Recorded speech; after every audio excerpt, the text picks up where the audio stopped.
ہمارے زمانے میں جو عمومی تاثر ہے، جو عام مشاہدہ ہے، جو عام لوگوں میں دیکھنے کو ملتا ہے، وہ یہ ہے کہ لوگ شریعت اور طریقت کو دو مختلف چیزیں سمجھتے ہیں، یعنی شریعت اور ہے، طریقت اور ہے۔ اس لیے اگر ہم دیکھیں، مشاہدہ کریں ہم معاشرے کا، تو آپ کو یہ بات دیکھنے کو ملے گی کہ یہاں پر بہت کم ایسے پیر خانے اور آستانے ہیں جہاں پہ دین کی تعلیم و تربیت کا انتظام ہو، وگرنہ پیر خانے الگ ہیں، مدارس الگ ہیں۔ اس لیے یہ بات ذہن نشین رہنی چاہیے کہ جب تک انسان کو شریعت کا علم نہیں ہے، جب تک انسان دین سے آگاہ نہیں ہے، اس وقت تک انسان پیر نہیں بن سکتا، ولایت نہیں مل سکتی۔ جب تک انسان کو حلال و حرام کی تمیز نہیں ہے، فرض و واجب کا علم نہیں ہے، انسان کو حقوق اللہ اور حقوق العباد کی تعلیم نہیں ہے، انسان کا تزکیہ نفس نہیں ہوا، ظاہر و باطن کو پڑھا نہیں ہے، چاہے وہ جو مرضی ہو، وہ ولی نہیں بن سکتا۔ ہمارے زمانے میں تو یہ سوچ پیدا ہو گئی کہ پیر کے گھر میں پیدا ہونے والا پیر ہے، وہ پیر کے گھر میں جو پیدا ہوا ہے اس لیے پیر ہے، خواہ اس کو شریعت کا علم آتا ہو یا نہ آتا ہو، دین کا پتہ ہو یا نہ پتہ ہو، لیکن پیر صاحب کے گھر میں پیدا ہونے والا پیر ہے، لہذا ہم اسے پیر سمجھ لیتے ہیں۔ اسی طرح علامہ صاحب کے گھر میں پیدا ہونے والا علامہ ہے، جیسے دنیاوی معاملات میں ہے، ایسے ہی ہماری صورتحال دین کے اندر بن چکی ہے کہ ہم دیندار کے گھر میں پیدا ہونے والے کو بھی دیندار سمجھ لیتے ہیں کہ یہ بھی شاید شریعت کا عالم ہے۔ ایسا نہیں ہے۔ شریعت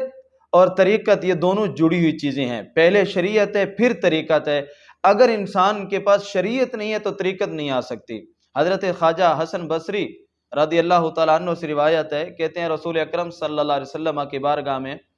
بنی اسرائیل کے دو لوگوں کا ذکر کیا گیا، جن میں سے ایک عالم ہے، صاحب علم ہے، صرف فرض نماز کا اہتمام کرتا ہے، اس کے بعد وہ لوگوں کو دین سکھانے میں مصروف ہو جاتا ہے۔ دوسرا بندہ جو صائم النہار ہے، قائم اللیل ہے، یعنی دن کو روزہ رکھتا ہے، رات ساری عبادت میں گزارتا ہے۔ یا رسول اللہ صلی اللہ علیہ وسلم بتائیے ان میں سے افضل کون ہے؟ آقا کریم علیہ الصلوۃ والسلام نے فرمایا فضل العالم علی العابد کفضلی علی ادناکم، فرمایا عالم کی فضیلت اس عابد پر ایسی ہے جیسے میں محمد کو فضیلت تم میں سب سے ادنا شخص پر ہے، یعنی عالم کو عام عابد پر بہت زیادہ فضیلت ہے۔ اس لیے جب تک انسان کو شریعت کا علم نہ ہو تو انسان ولایت کے درجے کو نہیں پا سکتا۔ آپ جناب صدیق اکبر رضی اللہ تعالیٰ عنہ سے لے کر حضور غوث اعظم رضی اللہ تعالیٰ عنہ تک، حضرت خواجہ معین الدین چشتی اجمیری، دنیا کے اندر جتنے بھی اولیاء کاملین گزرے ہیں، آپ ان کو پڑھ کے دیکھیے، آپ کو یہ شریعت کے چمکتے ہوئے ستارے نظر آئیں گے۔ یہ پہلے عالم تھے، شریعت کو جاننے والے تھے، اس کے بعد ان کو ولایت ملی ہے۔ حضور غوث اعظم رضی اللہ تعالیٰ عنہ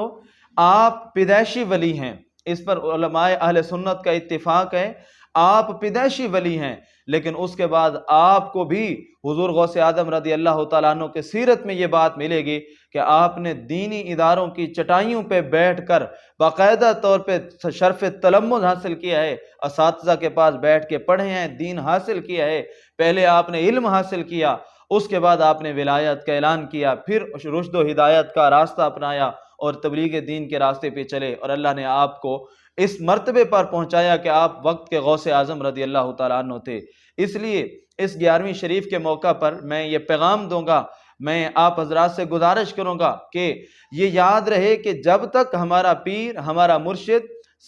دین کو جاننے والا نہیں ہے، شریعت کو جاننے والا نہیں ہے، عالم نہیں ہے، خواہ وہ کچھ مرضی بن جائے، وہ ولی نہیں بن سکتا، کیونکہ ولایت کے لیے پہلے شریعت ہے پھر ولایت ہے۔